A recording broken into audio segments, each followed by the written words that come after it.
எல்லாருக்கும் வணக்கம். வீடியோ பார்க்குறவங்க எல்லாருக்கும் நன்றி. இன்றைக்கி என்ன பார்க்க போகிறோன்னா, இட்லி தோசைக்கு ஏற்ற ஒரு சாம்பார், கத்திரிக்காய் போட்டு கடையிற ஒரு சாம்பார் எப்படி செய்கிறதுன்னு பார்க்கலாம். கொஞ்சமாக ஒரு 2 ஸ்பூன் சிறும்பருப்பு எடுத்துங்க. இதை முதல்ல கழுவிக்கலாம். நம்ம இது கூட என்னென்ன சேர்க்குறோன்னு பாருங்கள்.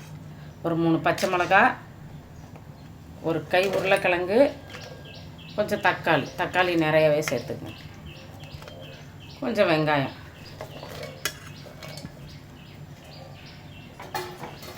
கூடவே கத்திரிக்காய்.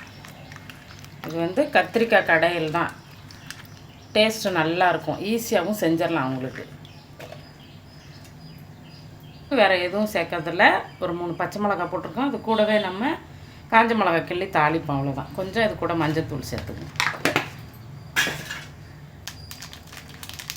சும்மா ஒரு துண்டு பெருங்காயம் சேர்த்துக்கணும்.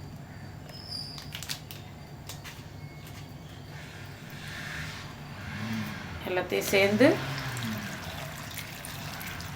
கலந்து விட்டுடலாம்.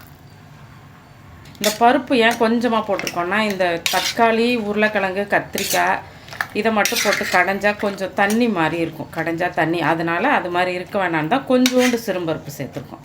அந்த மாதிரி சேர்த்து வச்சு பாருங்கள், சூப்பராக இருக்கும். டேஸ்ட்டாக நல்லாயிருக்கும், அருமையாக இருக்கும் இட்லி தோசைக்கெல்லாம். இப்போது இது ஒரு 3 விசில் விட்டுடலாம்.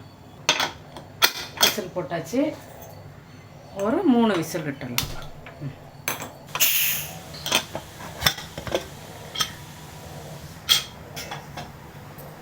3 விசில் வச்சு எடுத்தாச்சு. நல்லா ஒரு கரண்டி போட்டு நல்லா இப்படி கடைஞ்சி விட்டுக்கோங்க.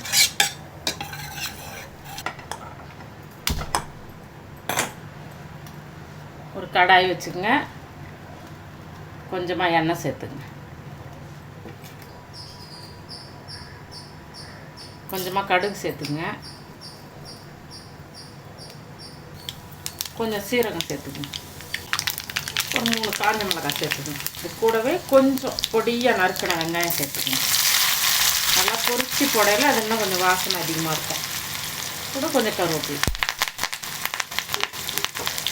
இதை எடுத்து நம்ம இப்போ கடைஞ்சி வச்சுருக்க அந்த பருப்பு கத்திரிக்காய் கூட நம்ம இதை சேர்த்துடலாம்.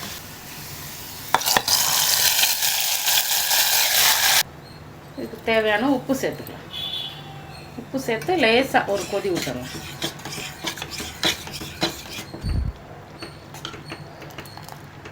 நம்ம ஈஸியாக செய்கிற கத்திரிக்காய் கடாயில் ரெடி ஆகிடுச்சு.